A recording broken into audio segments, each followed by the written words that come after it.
This is a Stamford MX341 AVR for a big generator. This came out of my big diesel because it's broken. It overexcites the generator. As soon as you turn it on, it ramps up pretty gently, but when it just overexcites and we get an overvoltage situation of a generator, and we obviously can't use it because we have like 600 volts face to face, and it's very obviously not regulating properly. Now these are, of course, epoxied in hellscapes. However, the way this one's built is they've actually routed the PCB right up to the edge of the epoxy stuff, so you can pretty easily, it took me about half an hour to peel off the underside. So we now have access to the solder side of the components. I've done a mild bit of reverse engineering, and we have an SCR, I believe it's that device, and a diode on the other side, and those are the main power components which control the excitation of the generator. And they seem to measure pretty okay in circuit, but I am of course very suspicious of this SCR as probably the main culprit, because everything else seems to be in pretty good order. We do have a bunch of 10 ohms moulded into the epoxy, so those could be part of it if we have like a shorting out 10 ohms somewhere. We also have an electrolytic cap up here, but it actually seems to measure fine for the time being. It is slightly corroded on the negative end, but no matter how you measure, it seems to measure fine. So I don't think that's the main cause of the problem, given that it is very ugly. It is intimately wired into the SCR circuit though, so I'm going to replace that just for the hell of it, just to have it done. So my main suspicions are that we have like a dying leaky SCR, or we have like moisture ingress in the potentiometers or something that's just causing bad connections. That's what I expect. The solder joints actually look excellent, even though I think this is a really old unit. It might be original for the generator from like the 70s or 80s. But yeah, I'm going to dig into this a bit more and see if we can figure anything out. Alright, so I've wired up for a test here. There are some excellent videos on YouTube which explain how you can reasonably wire this up for a test, and I have done just that. So in this lead we have my isolated variac set to 200 volts AC, which is within the range of both the PMG input, the permanent magnet generator input, which powers this whole thing, and within the measurement range of the voltage regulation input. So this is basically our power and test voltage. And that's jumped over to connectors 2 and 3, which are the voltage measurement input. So this is basically the voltage that the AVR sees on the output of a generator, and that's what it's trying to adjust. And on the X and XX pins we have a 100 watt light bulb, which will light when it's trying to magnetize the generator. And we also have my voltmeter hooked up there, so to DC volts, non-auto ranging. And we can very easily see the behavior, because when you hook it up like this, it obviously can't affect the voltage on the measurement leads, but you can adjust the voltage set point. So we should be able to turn up the voltage and make the light go on, and turn down the set point voltage to make the light go off. But if we start at the lowest possible voltage, that means that the AVR is going to see a fairly high. It's going to start up, do some stuff to start up the generator. Then it's going to see that, oh, we have a quite high voltage on the windings. Let's stop magnetizing until we get back into regulation. So we just should see a short flash of a light bulb when we turn the power on. But that's not what we're going to see. And this is going to show us our magnetization voltage. So power on. The bulb goes on at 84 volts, which is basically hard on. And it just stays on, stays on, stays on, stays on, stays on, until it gives up and shuts down. And the AVR has now entered an error state. You can see we have the red LED that never went out. So the AVR has now realized I can't regulate, let's shut down because something's wrong. So we have a pretty clear condition, and no matter what I do with the voltage adjustment potentiometer, it makes no difference. It just does the same thing over and over again. Curiously, it is able to actually turn the magnetization off.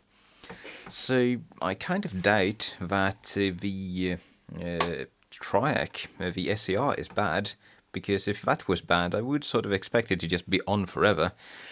Unless it has some kind of redundant switching device for that, but I really can't see anything unless it's like a big TO220 buried in the potting compound somewhere. But I don't think so. That would be a bit odd since they have a big heatsink to put it on. Why wouldn't they? So I kind of suspect more of a logic issue, maybe a broken potentiometer for something, a bad connection between the voltage measurement lines and whatever's measuring it, something like that. Shorted 10 ohm. Could be any number of things, but what we know for sure is this thing is absolutely malfunctioning. Aha, I think we are onto something. So I've been poking around. I got rid of some of the potting compound on top. I replaced this dodgy cap. It was really not looking very happy in one of the ends. Nothing wrong with it actually, like measurement wise, but just to be sure, I've resoldered this big guy. Made no difference. All the solder joints actually look excellent, so the potting compound does seem to save those. So I started to follow up the voltage measurement circuit, since this seems like just the unit being blind to whatever's on the voltage input. And tracing it out, we will have pins 2 and 3 here, go to, these are the voltage measurement, and pin 3 in particular goes to, let's see, it goes to this point, which is a 10k resistor in series with another 10k resistor over there. So you have 20k between there and there. Then it goes down here to a 6.8k resistor, which then goes there to another 6.8k resistor, and that's as far as we get, because we have 6.8k between there and there, and we have absolutely nothing there and there. And thankfully these are big resistors, so you can actually see them in there underneath the heatsink. You see the blue, grey, red, red, that's 6k8, and the second 6k8 deeper inside there, and that's the guy that's just measuring open. So I am willing to bet if we get a new 6.8k resistor in there, this is going to spring back to life. Alright, we've now added a budge resistor on the underside there, two 3.3Ks in series just to get the voltage tolerance up, since that's probably why they're using a big one there. And we should be hooked up for another test, so let's see what happens.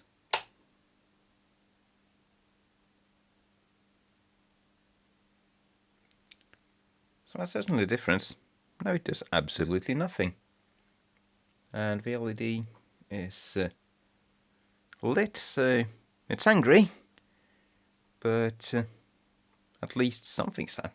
It's not overexciting, maybe. It's just overvolting.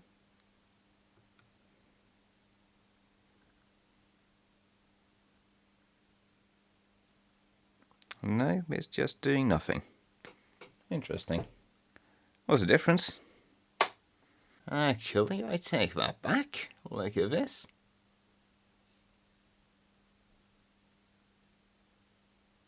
We can adjust magnetization again. That's working a treat. I just had to trim down the voltage on my variac. It seemed to be just above the range of what this thing could actually regulate. I had it turned up to 200 volts, which was apparently just a tad too much. It wouldn't magnetize at all, but now this is just working a treat. It responds nice and smoothly. I think that's a fix. We were not able to do that before.